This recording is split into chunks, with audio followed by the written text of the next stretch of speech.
Hi friends, welcome to competitive cracker. ഞാൻ ശ്രീകല. ഞാൻ രേവതി.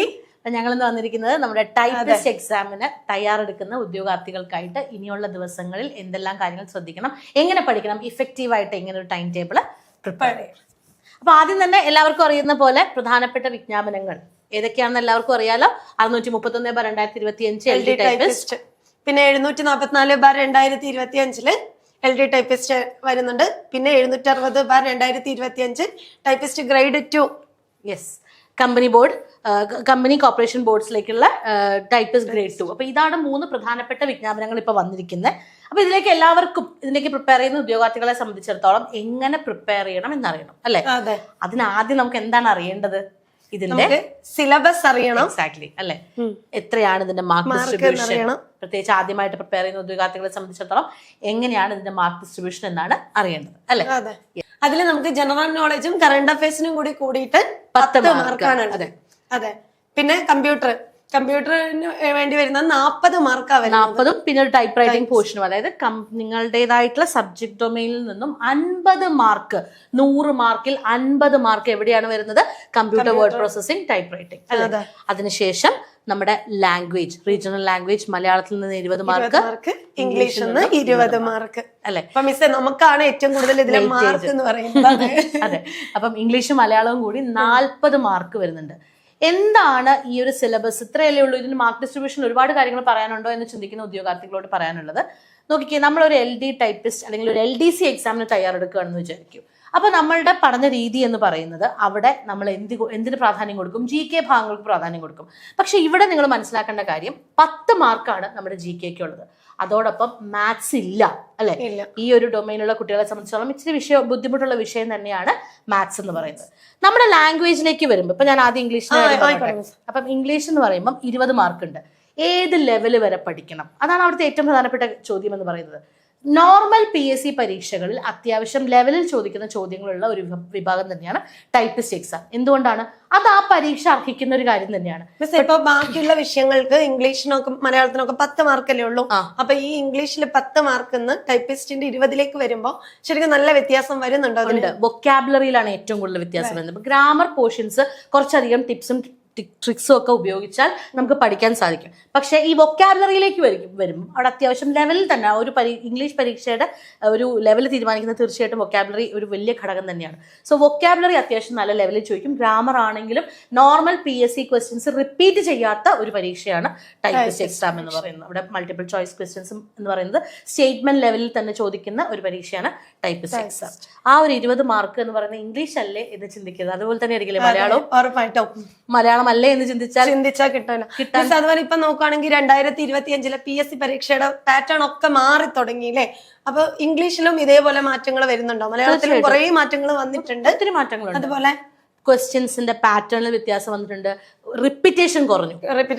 ഭയങ്കരമായിട്ട് റിപ്പീറ്റേഷൻ കുറഞ്ഞു. എപ്പോഴും നമ്മൾ പറയും LD എക്സാംസിലാണ് പുതിയ ക്വസ്റ്റ്യൻസ് ഇംഗ്ലീഷിൽ കാണുക എന്നുള്ളത്. ടൈപ്പിസ്റ്റിൽ പുതിയ ക്വസ്റ്റ്യൻസ് എന്നുള്ളതിനേക്കാൾ ഉപരി ക്വസ്റ്റ്യൻസിന്റെ ലെവല് മാറി. 12th കഴിഞ്ഞ കുട്ടികൾക്കാണെങ്കിൽ പോലും അവിടെ ലെവലിൽ നല്ല വ്യത്യാസമാണ് നമ്മുടെ ടൈപ്പിസ്റ്റ് എക്സാംസിൽ വന്നിരിക്കുന്നത്. ഇപ്പൊ മലയാളത്തിലൊക്കെ ആണെങ്കിൽ സാധാരണ PSCക്ക് ഇപ്പൊ പിരിച്ചെഴുത്ത്, ചേർത്തെഴുത്ത്, വിഗ്രഹിച്ചെഴുത്ത് അങ്ങനത്തെ ക്വസ്റ്റ്യൻ വരുക. പക്ഷെ ഈ കഴിഞ്ഞ ചോദ്യപേപ്പറിൽ കവികൾ, വരികൾ വന്നു തുടങ്ങി. അതുപോലെ സ്റ്റേറ്റ്മെന്റ് കുറെ ക്വസ്റ്റ്യൻസ് ഒക്കെ വരാൻ തുടങ്ങി. എന്തുകൊണ്ട് ദ്വിത്വസന്ധിയിൽ ഇന്ന പദം എന്തുകൊണ്ട് ഇരട്ടിക്കുന്നില്ല? സ്റ്റേറ്റ്മെന്റ് ലെവലിലെ ക്വസ്റ്റ്യൻ ഒക്കെ നമുക്ക് തുടങ്ങിയിട്ടുണ്ട് മലയാളത്തിൽ.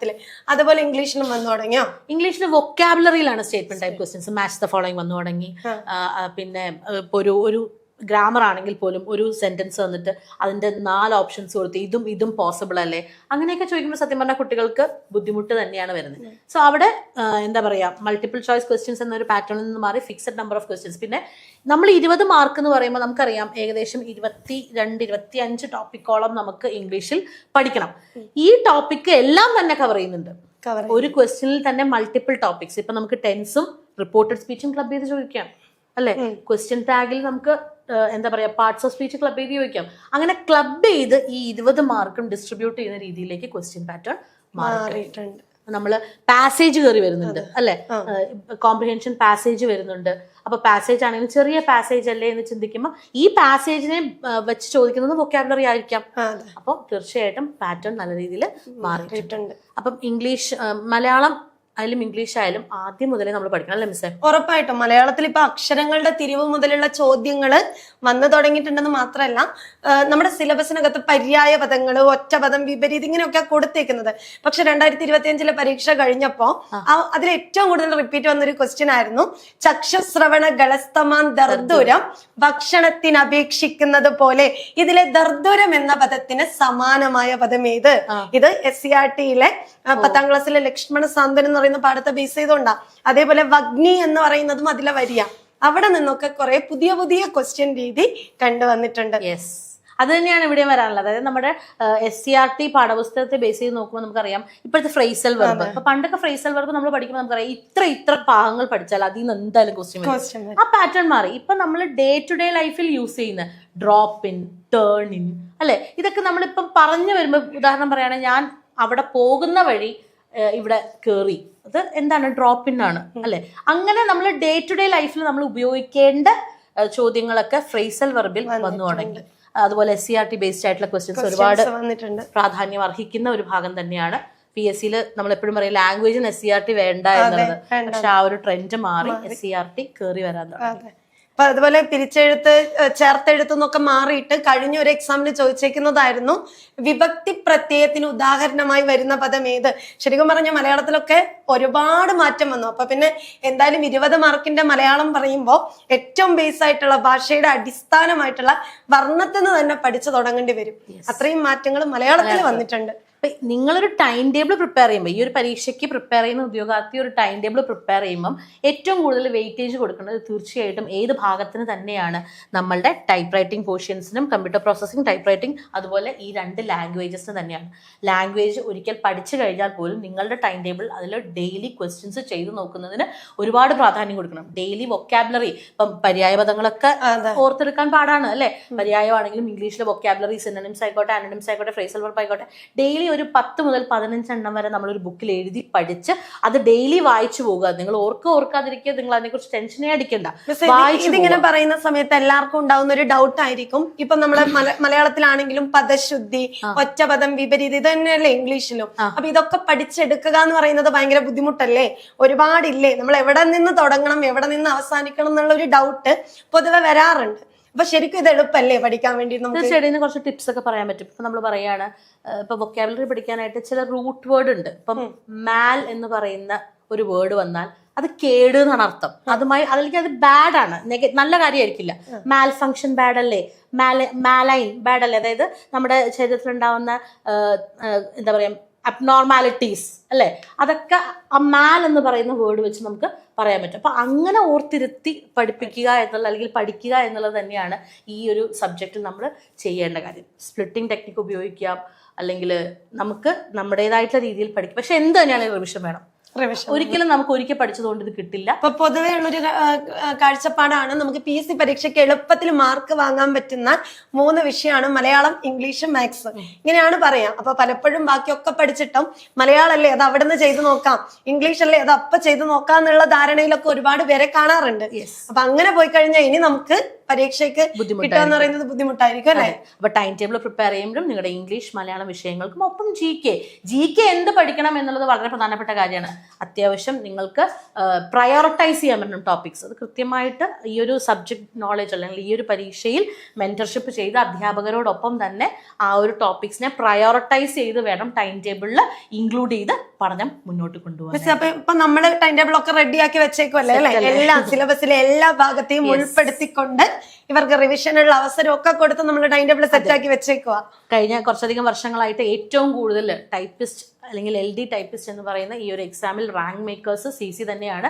അത് നമ്മളുടെ അധ്യാപകർ, പാനൽ ഓഫ് ടീച്ചേഴ്സ് ഉണ്ട്, സബ്ജക്ട് എക്സ്പേർട്സ് ഉണ്ട്, ഒരുമിച്ചിരുന്ന് ടൈം ടേബിൾ പ്രിപ്പയർ ചെയ്യുമ്പോൾ അവിടെ പഠിക്കാനുള്ള ഒരു സ്ലോട്ട് ഉണ്ടാവും, റിവിഷൻ ഉണ്ടാവും, സൂപ്പർ റിവിഷൻ ഉണ്ടാവും, ബൂസ്റ്റർ ഉണ്ടാവും. ഇങ്ങനെ നമ്മുടെ പഠനത്തെ 4-5 ഘട്ടങ്ങളിലേക്ക് തിരിച്ച് മോഡൽ എക്സാംസ് എഴുതുന്നത് കൊണ്ട് തന്നെയാണ് ആദ്യ റാങ്കുകളിൽ CCയുടെ കുട്ടികൾ ടൈപ്പിസ്റ്റ് എക്സാംസിൽ വരുന്നത്. ഇപ്പൊ ടൈപ്പിസ്റ്റ് എക്സാം അതിന് നിങ്ങൾ ഒരുപാട് എന്താ പറയുക എക്സാം വരുമോ ഇങ്ങനെയുള്ള ചിന്തകളൊന്നും വേണ്ട. ഓൾറെഡി PSC 1-ാം തീയതി ഷെഡ്യൂൾ ഇട്ടിട്ടുണ്ട്. നമുക്ക് എക്സാംസിന്റെ ഡേറ്റ്സ് ഏകദേശം വരാറായിട്ടുണ്ട്.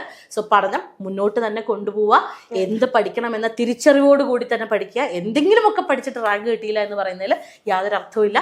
കൃത്യമായി പഠിക്കേണ്ട കാര്യങ്ങൾ പഠിച്ച് തന്നെ മുന്നോട്ട് പോവുക.